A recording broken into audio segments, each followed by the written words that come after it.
दीर्घ आयु वाले मूर्ख पुत्र की अपेक्षा पैदा होते ही मर जाने वाला बुद्धिमान पुत्र अधिक श्रेष्ठ होता है, क्योंकि पैदा होते ही मर जाने वाला पुत्र थोड़े समय के लिए दुख का कारण होता है, जबकि लंबा आयु वाला मूर्ख पुत्र जीवन पर्यंत दुख देता रहता है।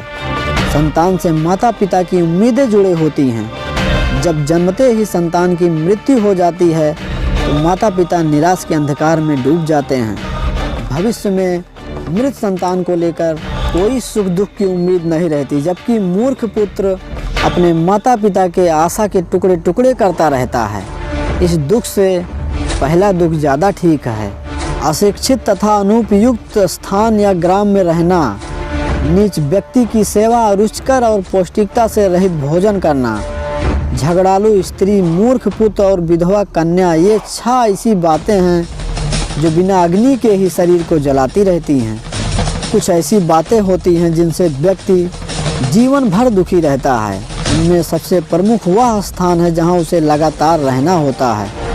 यदि वह स्थान ठीक ना हो और वहां के निवासियों का आचरण व्यवहार सही ना हो तो व्यक्ति सदैव दुखी रहता है। इसी प्रकार यदि किसी को नीच व्यक्ति की नौकरी करना पड़े, बासी गंदा पौष्टिकता से रहित भोजन करना पड़े तो वह भी दुखदायी होता है।